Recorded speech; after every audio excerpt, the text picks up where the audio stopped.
don't worry kay Richard. Ako, nabitin din ako dun sa kantahan natin. But don't worry, hindi ako kanta. Dahil nabitin ako. So, pwede naman natin ituloy mamaya. Yeah, okay. And what's another thing?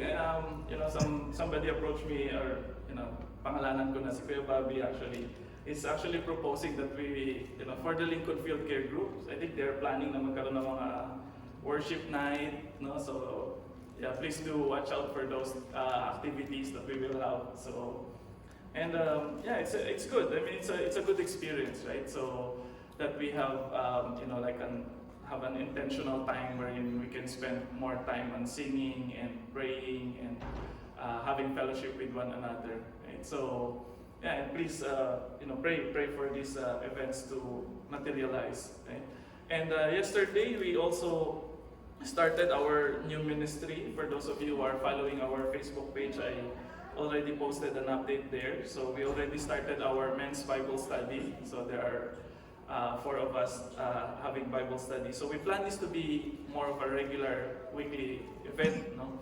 And the intention is to train young leaders for our church, and particularly men, and for the ministry of sharing the word and leadership. So yesterday we already had our first session, and we look forward to more. Right? So, and as I mentioned, it is more intentional because I especially invited these men. So I did not, give the invitation in general to all of us.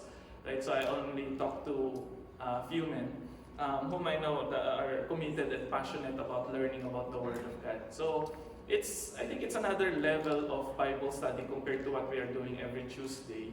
Although every Tuesday is another context, right? So we do it by Zoom, and the audience also is mixed, right? So we have, but mostly are leaders of the church, but it's mixed in terms of gender. Like we have women there and the men also. But the Saturday men's Bible study that we are doing is more focused on men, right? So if women would like to have your own Bible studies too for women, of course we can also organize that. So I just need some people to make the initiative or start the initiative. If you would like to have your own women's Bible study, so we can also do that. Okay, and in line with that, there was an invitation for us. I just got this morning when I came here.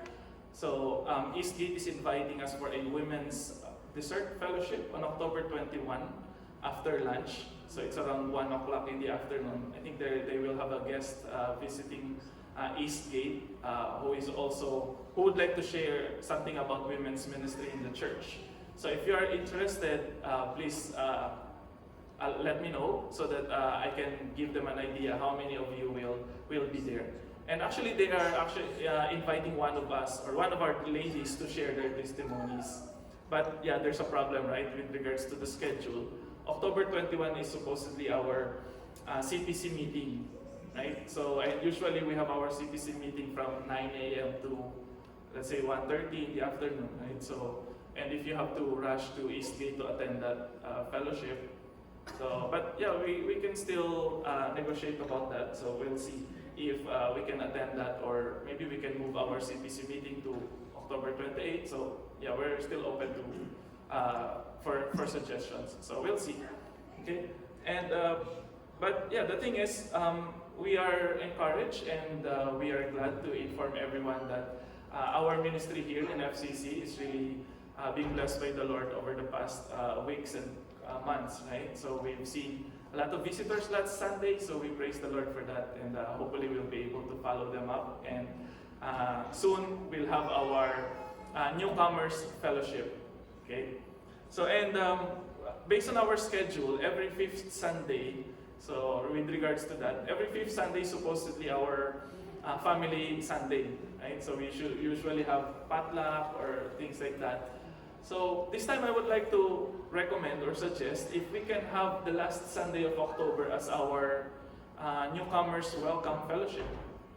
So instead of having a general potluck for the church, maybe we can just have an intimate lunch with our newcomers and guests for that Sunday. So it's still open for the whole church, but instead of having potluck sa foyer, maybe we can do it in one of the big rooms sa dito sa Eastgate sa mga Sunday school rooms, and we can have some games, like yung hindi nyo pa nalalaro na Pinoy Henyo, may mga ganun.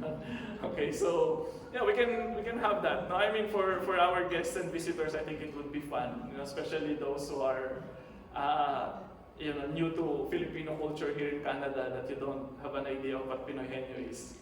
Right? So yeah, so those are just ideas, and we are just brainstorming here what possible activities we can do for our family Sunday on the last Sunday of October.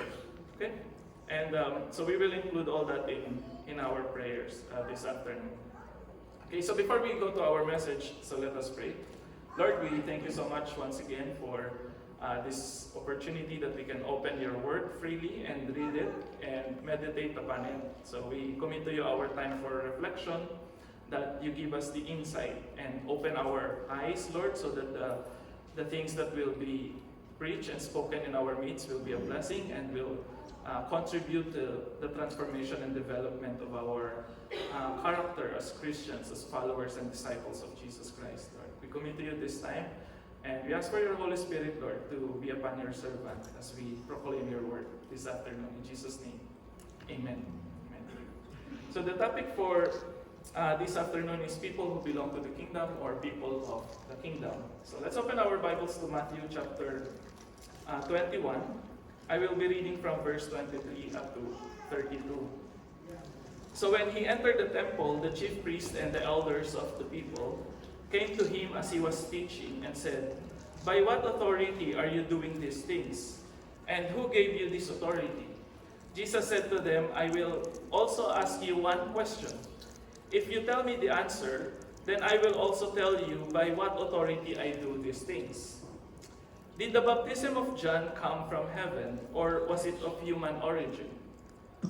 And they argued with one another, "If we say from heaven, he will say to us, 'Why then did you not believe him?' But if we say of human origin, we are afraid of the crowd, for all regard John as a prophet." So they answered Jesus, "We do not know." And he said to them, "Neither will I tell you by what authority I am doing these things." Verse 28. "What do you think? A man had 2 sons. He went to the first and said, 'Son, go and work in the vineyard today.' He answered, 'I will not.' But later he changed his mind and went. The father went to the second and said the same. And he answered, 'I go, sir.' But he did not go. Which of the 2 did the will of his father?" They said, "The first." Jesus said to them, "Truly I tell you, the tax collectors and the prostitutes are going into the kingdom of God ahead of you. For John came to you in the way of righteousness, and you did not believe him. But the tax collectors and the prostitutes believe him. And even after you saw it, you did not change your minds and believe him." Praise the Lord for the reading of his word. Now, here's the story about little Johnny. One day he was spending his weekend with his grandmother. And after a particularly trying week in the daycare, his grandmother decided to take him to the park on Saturday morning. And it was fall, like what we have now. Right? Everything was so beautiful, all the colors and the weather and everything. So his grandmother commented, "Doesn't it look like an artist painted this scenery? Right? Did you know that God painted this just for you?" she told Johnny. So "Yes," replied Johnny. And you know what? God did it, and he did it using his left hand. So the grandmother was confused, and she asked little Johnny, "What makes you say that God did this with his left hand?" Well, Johnny replied, "We learned at Sunday school that Jesus is actually sitting on God's right hand." Okay? So, yeah. No, it's very hard to draw with your right if somebody's sitting on it, right? So, but we know that as Christians, Jesus sitting at the right hand of God is a metaphor for his authority. Right? And in the passage that we just read, that was the question that the temple leaders or temple authorities asked him. By whose authority are you doing these things? So first of all, what do they mean by these things? What are these things that they are talking about? So if you look at the context of Matthew 21, prior to this confrontation, we see Jesus entering Jerusalem in verses 1 to 11 as the Messiah being honored by the people. Then he came to the temple and overturned the tables there, and the merchants and the money changers, he drove them out, and he accuses them of making the house of prayer a den of robbers. Actually, he was quoting Jeremiah 7 and in Matthew chapter 21, verse 12 to 13. So the Jewish leaders did not like it. Now, you'll see that in Matthew 21, verse 15. So they asked Jesus, why is he allowing these people to sing praises to him? And basically they're just questioning, why are you doing these things? Okay. And Jesus said this, he was quoting Psalm 8, chapter 8, verse 2, out of the mouths of infants and nursing babies you have prepared praise for yourself. Basically, he was quoting a messianic psalm. So he's attributing all these messianic passages in the Old Testament to himself, implying that he was the one who was promised long ago in the Old Testament, who will challenge the leaders in Jerusalem and who will initiate this reform. Okay? So then he left them after that. So the next time that they met again was here in the passage that we've just read. And this time, Jesus was again in the temple courts. He was teaching the people. So the chief priests and the Jewish elders, according to the story, asked him by what authority. So from this context, we see that the expression, these things, could be referring to what Jesus is actually doing. Driving out people in the temple, preaching to them, teaching them, and everything, criticizing the temple leaders, etc. So, but, all these things that Jesus was doing, instead of praising him for what he was doing, they were irritated by, his actions. They don't like it, So by overturning the tables of the merchants and driving them away, he was actually attacking the established system or structure that was already created in the temple. So they have this sacrifice system, right? And so the thing there, that in that story, the problem is when Jewish pilgrims coming from all over the Roman Empire, when they would go to Jerusalem to worship and they would like to offer their sacrifices, they don't have anything that is acceptable in the temple. All they have is the coins from the Roman government, and it has the inscription of Caesar or the emperor. So for the Jewish leaders, it's a form of idolatry, so they won't accept it. So what they will accept is a money that is accepted in the temple, so that's why you have money changers there. But the problem is that this institution has become so corrupted, right? So instead of really, the intended purpose is for people to offer an acceptable sacrifice, they made it as a form of extorting money from the people, overcharging them, and things like that. So, and another thing is that some folks there, they cannot worship because they don't have money. So, obviously they are selling doves there. So doves is an alternative for lamb. So implying that some of the people who would like to offer, they cannot offer lambs, they cannot afford it, so they will just buy doves.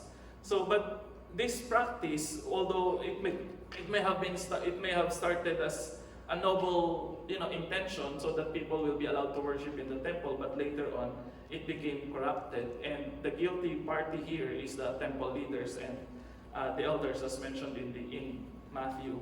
So they see Jesus now as a troublemaker, as someone who disturbs the peace of the people. So because of what he is doing, right? So therefore they are questioning him. By whose authority are you doing these things? You can just imagine the dialogue, the conversation. Jesus was there, doing all these stuff, and then you have these temple leaders. Who are you to act like this? So what Jesus did was ask the leaders. So since they are asking about authority, so he said that, let me ask you another question. If you are anyway after authority, so let's start a conversation. Let's start with John the Baptist. And it seems like he's assuming that these leaders of the temple already knew who John the Baptist was, right? And of course they have an idea, and based on their conversation, you will see that they were not able to answer the question.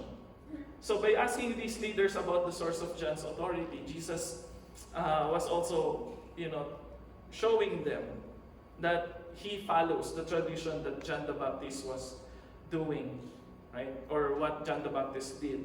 So, but the leaders refused to answer the question because they are afraid of people's reaction.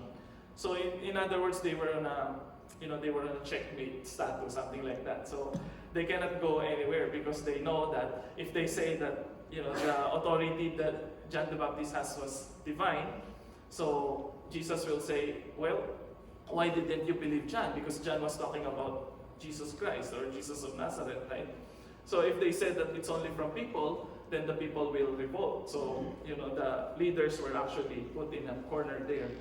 So the Jewish leaders wanted to challenge Jesus and order him to stop whatever he's doing. But Jesus overturned the challenge and made the religious leaders look down in front of the people. Then Jesus proceeds with a story, with a parable that we've just read in verse 28.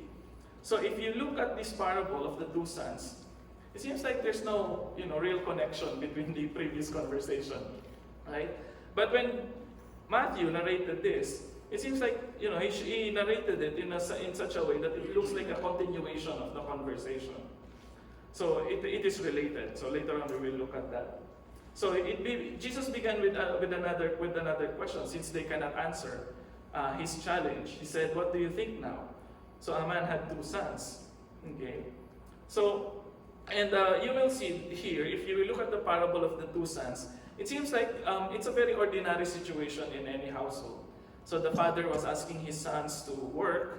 One said no, but did what his father asked him later on. On the other hand, the other one says yes, but didn't go. And then Jesus asked the leaders again, which of the two did the will of his father, in verse 31. So unlike the first question, the answer to this one is quite easy. Obviously, the first son obeyed the father, despite the fact that he initially said no. While the second son, even though he said yes, was not at all obedient.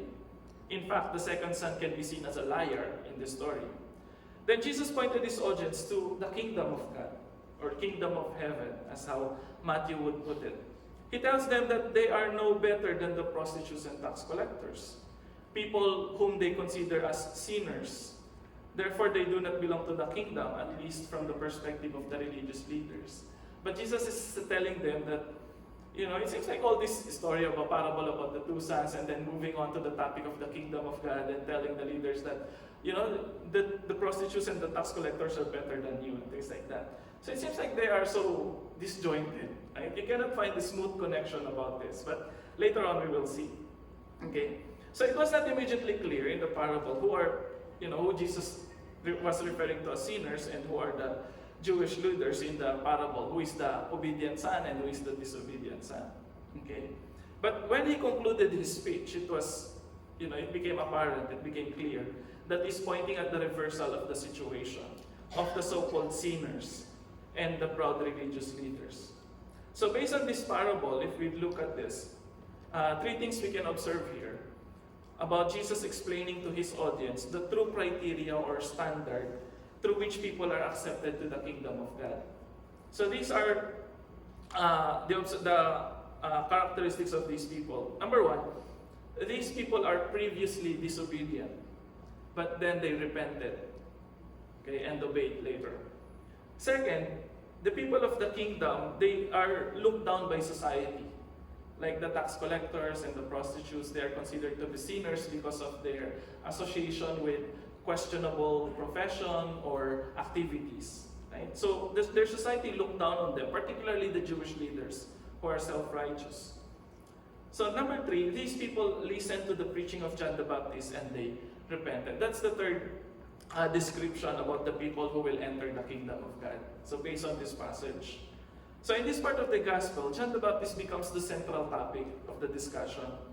So here, Jesus asked the temple leaders, where did they think John's authority came from? The obvious answer is from God, but the religious leaders cannot admit it. Why? So here's why. Look at what John the Baptist has been preaching. In Matthew chapter 3, verse 2, it says, "Repent, for the kingdom of heaven has come near." So that's the summary statement of John, right? But in verses 7 to 10, here's how he expanded his preaching. When he saw many of the Pharisees and the Sadducees, again, Jewish leaders, coming for his baptism, he said to them, "You brood of vipers, who warned you to flee from the coming wrath? Therefore bear fruit worthy of repentance. And do not presume to say to yourselves, 'We have Abraham as our ancestor.' For I tell you, God is able from these stones to raise up children to Abraham. Even now the axe is lying at the root of the trees. Therefore every tree that does not bear good fruit will be cut down and thrown into the fire." So here, you notice the probable reason why these Jewish leaders could not recognize the authority of John the Baptist. Because John the Baptist was actually criticizing them because of their hypocrisy, because of their self-centeredness, because of their, the evil things that they've been doing. They were called brood of vipers. So therefore, they cannot accept John the Baptist as one of them. Okay? So now, if you look at this one is from Matthew. Now, let's look at the passage in Luke. In Luke chapter 3, Luke copies the same tradition. He started with the same statement, but then he elaborated it. Okay? He adds context to the conversation between John the Baptist and his audience. And this is what Luke wrote. The crowds asked him, "What then should we do?" Okay, because of the statement of John the Baptist about the judgment of God against the Jewish people. So in reply, he said to them, "Whoever has 2 coats must share with anyone who has none. And whoever has food must do likewise." Even tax collectors came to be baptized, and they asked him, "Teacher, what should we do?" He said to them, "Collect no more than the amount prescribed for you." Soldiers also asked him, "And we, what should we do?" He said to them, "Do not extort money from anyone by threats or false accusation, and be satisfied with your wages." So this is actually the preaching of John the Baptist. So when Jesus said, "Why didn't you listen to John the Baptist?" Okay, or where do you think the authority of John the Baptist, where is John the Baptist's authority coming from? So he was reminding his listeners, his audience, including the Jewish leaders, of the content of the preaching of John the Baptist. How John the Baptist criticizes these people who are in power in their time because of their abusive way of leadership. Okay. So here we notice in Luke was not actually correcting Matthew's version. Rather, he wanted to add more context to John's preaching. In other words, Luke was showing what kind of repentance was John preaching about, and what are expected from the people who wishes to join God's kingdom. So you see here, it seems like the people who are expected to join God's kingdom are those who are willing to repent and to change their way of life. Okay, from selfish accumulation of coats or bread to being generous to others, sharing. Tax collectors from extorting money or collecting more than what is owed, or overcharging the people. So you must be fair. So, and then also soldiers. He also mentioned something about the soldiers. So John's preaching centers on the coming of the eschatological kingdom, if we look at the language of John the Baptist. So he's calling for people to repent or experience a transformation or change. So John was speaking here, when he was speaking, he was using apocalyptic language. So sorry, medyo parang lecture yung tono natin ngayon. But I'm just trying to give you the context when John the Baptist is mentioned by Jesus in this conversation, and later on, hopefully, we'll understand why. Okay, so apocalypticism. Why is this important for us to understand? So yung iba kasi hindi naman ng Tuesday training, so dito na lang ako nag-lecture. Anyway, so apocalypticism is a movement, or it's an ideology, that started in the 1st century, wherein people believe that the world is so corrupted. So they have this pessimistic view of the world. It is so corrupted and wicked that it deserves God's punishment. So they look at the world, especially those under the Roman Empire, or even Jerusalem included, and their associates as collaborators in this wickedness. So they see them in a very negative way. So apocalyptic people who are into this kind of movement. So these people deserve God's wrath. Therefore, people are called to repent, to turn away, to shun away, to reject that kind of world, away from this evil and wicked life, and become members of God's new kingdom. that is being revealed. That's why they use the term apocalypsis, a revelation. So that when God comes to judge the world through His Messiah, only those who belong to this kingdom will be saved. So basically, that is the ongoing culture in their time. So in other words, the kingdom of God is the opposite of the worldly kingdom that exists in their time. Therefore, unlike the worldly kingdom, God's kingdom is far greater and more glorious and should be desired by people.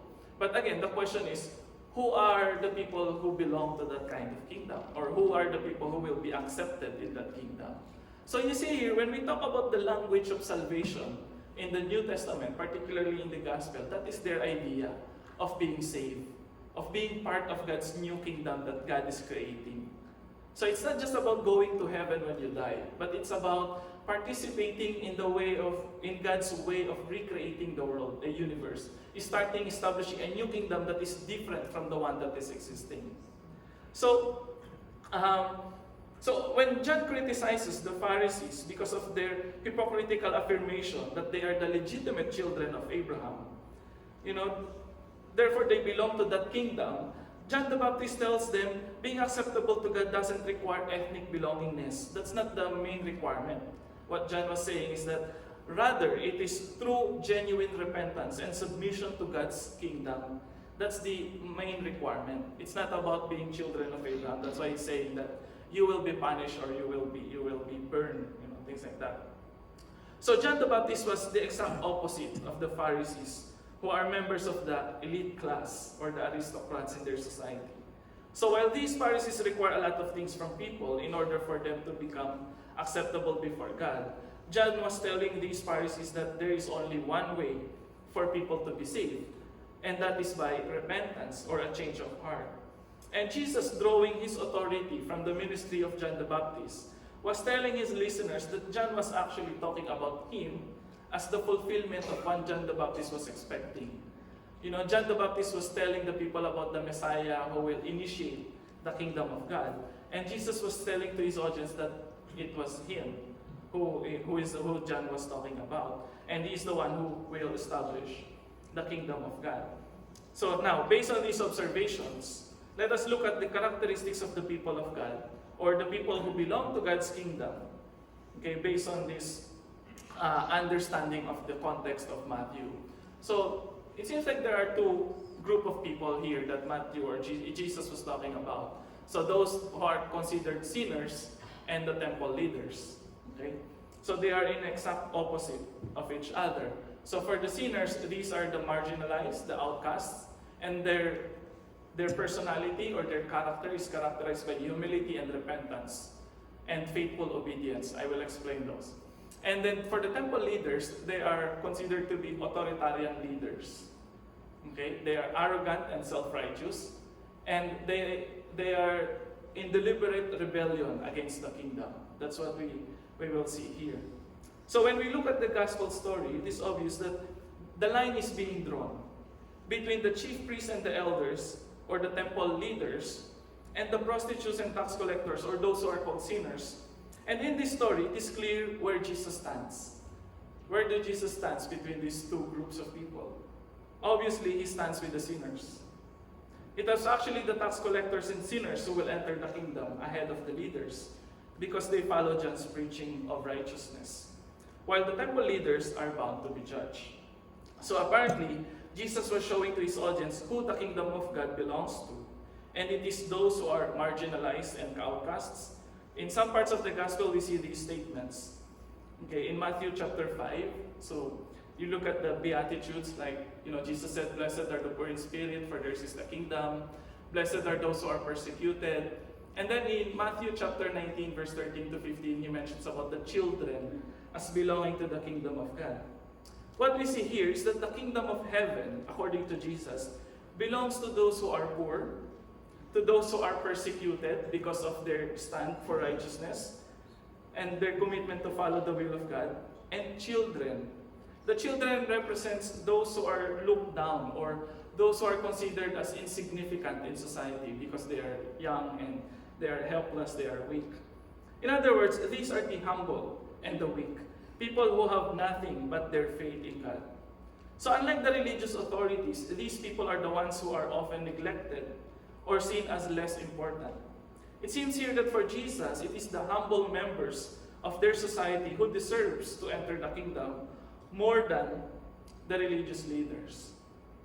It doesn't necessarily mean that the poor is to be idealized or it's good to be humble na okay lang, mahirap na lang ako, kawawa na lang ako. Now, that's not the point, right? But the point here is that when you are powerful, when you are rich, you tend to be blinded by your own power and riches, that you don't see God. You know, it is the humble and the weak who have nothing that can really demonstrate genuine faith and trust in God. Because they cannot rely on anything except on their faith. So for Jesus, these are the people who really belong to the kingdom of God because they are the ones who can really demonstrate genuine faith. Okay. So the religious leaders in the time of Jesus are so covered by their power and wealth that they fail to see God's concern for the weak and the humble.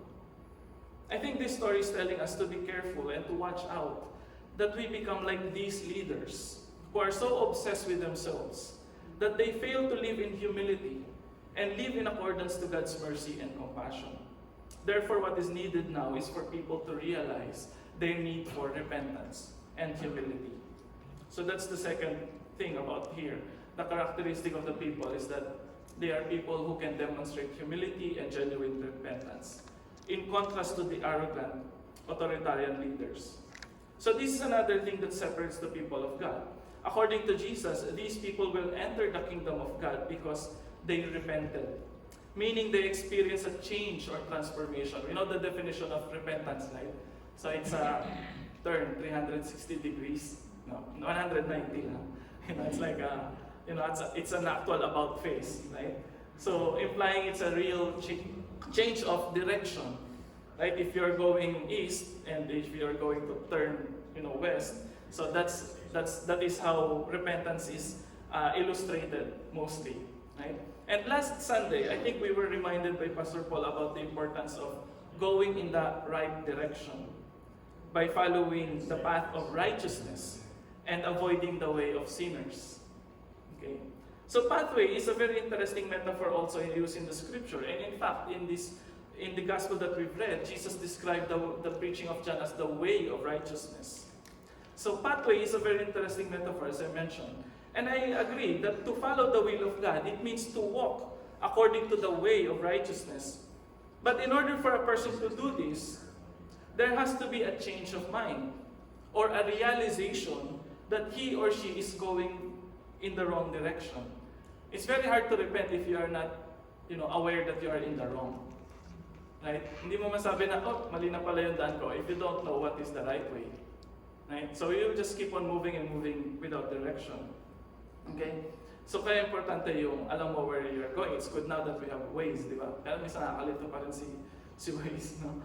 Especially yung mga turns and etc. But the point is, it's very hard to change your direction if you don't have any idea to which direction you will go. So notice how Jesus reminded the leaders about their failure in verse 31 to 32. I tell you, the tax collectors and the prostitutes are going into the kingdom ahead of you. For John came to you in the way of righteousness, and you did not believe him, but the tax collectors did not believe him. And even after you saw it, you did not change your minds and believe him. So repentance has something to do with the change of perspective, change of ideology, change of your mindset. From having a misdirected mindset or direction about your life.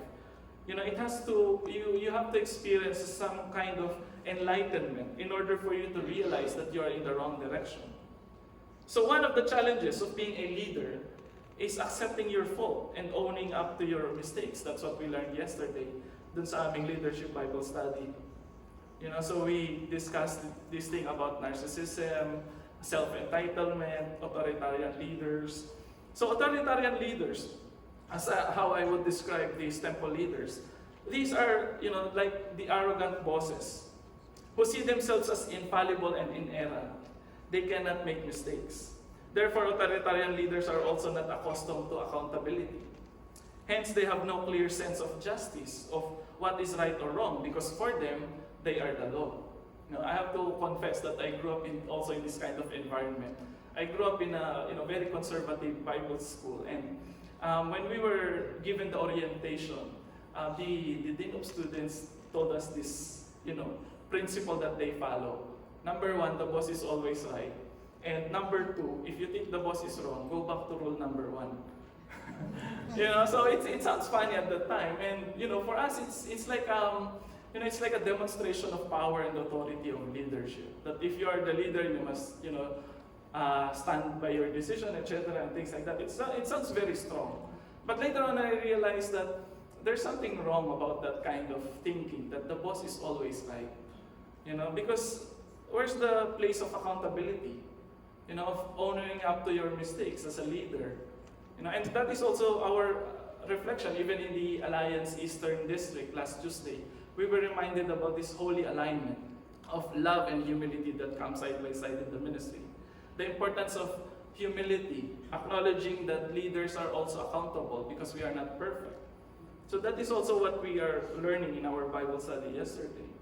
So when Jesus criticizes the religious leaders, it's not only because of their failure to become humble, but it's because of their self-righteousness, that they cannot admit their own mistakes and failures and weaknesses, that they themselves have failed to do the will of God because of their arrogance and pride. So because of this, the religious leaders are in a more difficult situation, because for people who doesn't recognize their limitations and weaknesses, they see themselves as their own gods. Therefore, it is very hard for these people to understand the concept of obedience. Sino susundin nila? Ako yung Diyos, ako yung nasusunod eh. Right? And that is actually the basic temptation to Adam, to make the decision what is right and wrong. The temptation to take the fruit. What the snake told them was that when you eat that fruit, you will become knowledgeable and you will determine what is right and what is wrong. In other words, you will be the one in authority. You no longer need God. You will be God. So, and that is the basic problem with these leaders, is that they are not only they are arrogant and proud, but because they see themselves as the one who dictates the will of God. And they cannot accept their own weaknesses and mistakes. So the third characteristic of being people of God then is about obedience. So as I mentioned, if you look at yourself as the most powerful person, so it's very hard for you to see yourself as a person who is accountable. Therefore, you are not in submission to another authority, right? You are in the authority. So it's very hard for you to obey. So, but if you look at the story, it says here that the kingdom of God belongs to those people who are willing to listen and follow and obey. So the third characteristic of being a people is faithful obedience, in contrast to the deliberate rebellion of the leaders.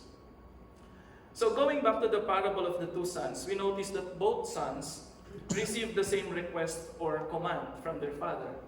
Both of them understands the meaning of the command, go, work in the vineyard. It's very clear, right? But each of the sons have different responses. One said no, but he changed his mind and went. The other said yes, but instead of going, he did not. We can see clearly the problem with the two sons. The one was very honest when he said no, right? While the other son has a clear intention of lying against the father. It was therefore a deliberate attempt to fool the father. Hence, he is seen as quite guilty of intentionally rebelling against the father's will. In other words, he is the greater sinner. Jesus compared the sinners to the first son who, after realizing his wrong, decided to change and follow his father. The other son, on the other hand, is like the religious leaders who understands what the father wants, and he said that he will obey, but in reality, they intentionally violate their own words. Therefore, they do not really belong to God's kingdom, because as I mentioned, they are the greater sinners here. So this gospel is giving us a vivid picture of what it's like to follow Jesus. To follow Jesus means we have to humbly recognize our own vulnerabilities, weaknesses, failures, to follow the will of God. Because we acknowledge that if it is only upon ourselves, it's very hard to make our life work or have a better life. So we need God to give us the direction. So after we have recognized our mistakes, the next thing to do is to change our minds and follow the right path of righteousness. But it doesn't end here. We need to keep on walking and walking until we reach our destination. And for us, our final destination is the realization of God's kingdom, wherein all the people of God will be gathered. So therefore, faithful obedience is an essential part of the call to become people of the kingdom. So being a Christian, being saved, it's not a one-time event, but it should be an ongoing process of daily walking in the path of righteousness. Faithful obedience means loyalty to Jesus Christ alone and turning away from the standards of the world, which is in opposition to the way of righteousness or to the way of God's kingdom. So in conclusion, as I end, the question is, where is the kingdom of God now? And the answer in the gospel is, it is among you, it is near, it is at hand. Jesus said in Matthew 4:17, repent, for the kingdom of heaven has come near. Lumapit na. It's already at hand. Although we don't fully realize it, it's not yet complete because we are still in this process of, sanctification and glorification, etc. But nonetheless, the kingdom of God should be realized in our day-to-day experience. The kingdom of God, in other words, is not really far. The kingdom of God is the realm where His sovereignty is acknowledged. And it is a place where people can find peace wherever that place is. So, number one, three things. In God's kingdom, the outcasts and the marginalized can find a home. So, for us as a church, this is the challenge for us, to manifest, to demonstrate what the kingdom of God looks like. So when people would enter our congregation, when they will join our fellowship, do they feel a sense like, parang nasa heaven ako? So you don't need to smoke or something. But anyway, so when they join our congregation, do they feel like that they belong to God's people? Do they belong that this is the people of God, this is the kingdom of God, and I want to belong here, I want to be part of this community? So the kingdom of God is meant to be a safe space for those who need comfort because of the marginalization that they experience from society. Sabi nga ng isang theologian, the church is supposed to be like a hospital. It's not like an amphitheater or like an entertainment center wherein you come, you are entertained, and then you go home, parang nanood ka lang ng concert, etc. The church is supposed to be a hospital wherein people can find comfort and healing and peace sa mga stress na pinagdadaanan nila. So God's kingdom is also a place for those who are humble and willing to repent and follow the Lord. So the kingdom of God is a place wherein the humble are lifted up because they have recognized their need for someone who can save them from their misery. Therefore, the kingdom of God and the church, as part of that kingdom, should be a place wherein the humble are comforted and the weak are helped out. Okay.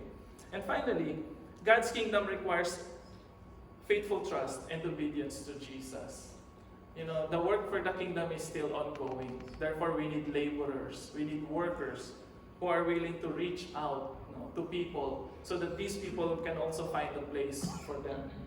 So the kingdom of God requires us to surrender everything to Christ by faith and hope that one day He will gather His own into His kingdom, while those who deliberately refuse to follow the way of righteousness will be judged.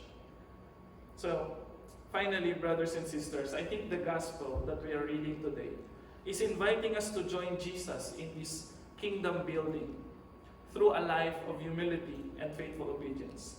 And that is the way of righteousness for the people of God. Let's pray.